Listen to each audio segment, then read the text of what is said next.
I said it earlier in the week, gentlemen. Bayern Munich are a wagon. Do you use that term? A Nah, wagon? never. Lit Change it. fire. They are just an unstoppable force moving in You one say wagon? direction, and that is up to the top. Lit. A wagon, all aboard the Bayern Munich wagon. This team is on flames, leading the Bundesliga, dominating in Champions League, and they have been doing this, by the way, without ALPHONSO DAVIES, who is set to return to full training. We're looking after the international window that ALPHONSO DAVIES is just working him back into the fray. I think that this creates the best scenario possible for ALPHONSO DAVIES. The fact that Vincent Kompany's side is doing so well, even without him playing, that Jordan Wilson, there's no need to rush him back into the fold. You can gradually bring him in, not rely on him too much, something that Bayern Munich and Canada, for that matter, have maybe done a little bit too much in the past, is relying on Davies too much and playing the player too much.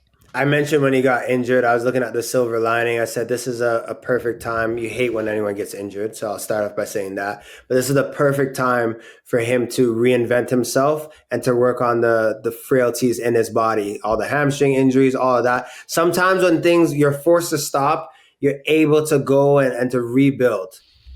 Now, also, he doesn't have the pressure, to your point, of a team saying, yo, we need a left back. We're leaking goals on the left side. We need someone to bomb forward. We want to get crosses in. Things look good at the club level. So he can take his time to build his body up properly and be a force for Bayern, but be a tremendous force for Canada. So I love how things are looking right now in Tyskland, in Germany, and for honestly the best side that's been playing some top football in Bayern Munich.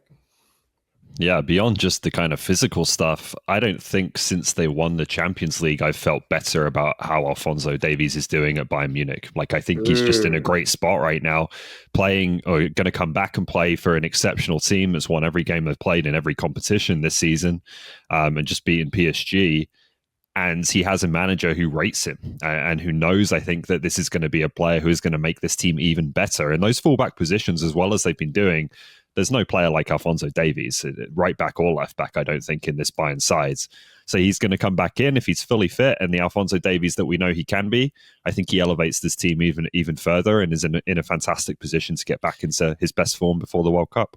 Right. And there's no rush in terms of his on-field playing involvement for Canada, as well as after this November window.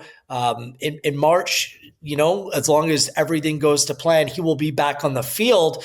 And I don't know how you guys feel about this. It's not so much the on-field stuff for Canada, which intrigues me, but the last time we saw ALPHONSO, it was a very emotional time where he suffered this significant injury, and what happened between his agent and Jesse Marsch at that time.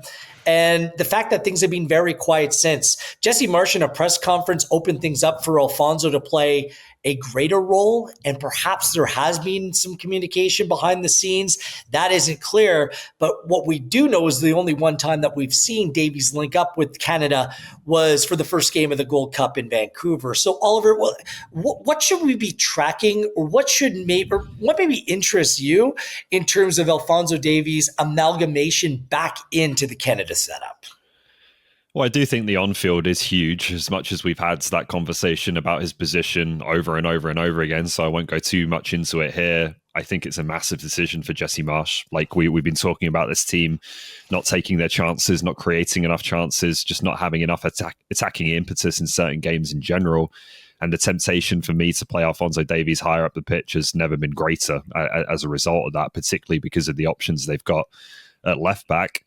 But yeah, as you kind of alluded to, Wheels, like there's going to have to be a bit of smoothing over done here to, seamlessly reintegrate this player into the setup. When he first comes back in to a Canada camp, I would imagine both he and Jesse Marsch are going to have to answer a lot of questions about their relationship and about how this kind of ended with, the stuff with his agent and the injury back in March.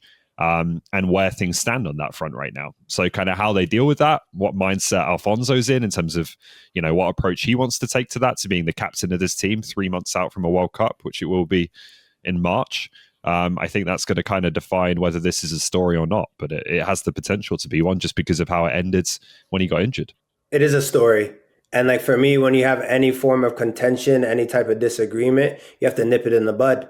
You have to address that right away. And I think obviously you leave some time for cool heads to prevail. When things are fresh, sometimes you can say things that you don't mean. And maybe that's how it was in the beginning.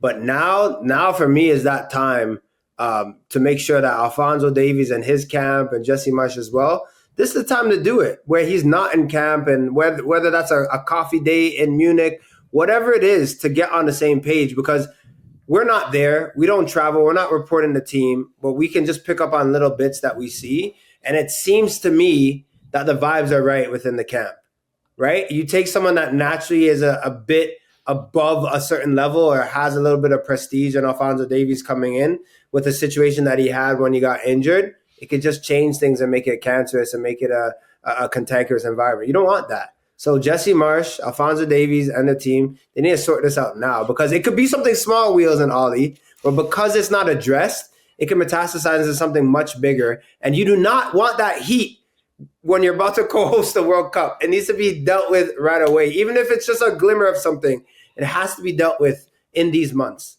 Is there trust?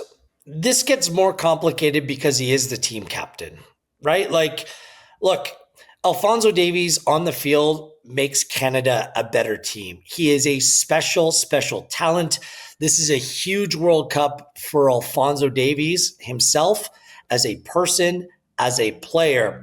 It just seems like with Alphonso Davies out of the team, do you know whose team this has become? Jesse Marsh's team. Jesse has put himself in the spotlight. Whereas before, I kind of felt like it was Alphonso Davies. So that's going to be very interesting to monitor. Not where he plays, but how he comes back in the team. What is the fit? What is the standing in terms of the power structure of the national team? Plenty of intrigue. The best news of all, Davies back on the field sooner rather than later.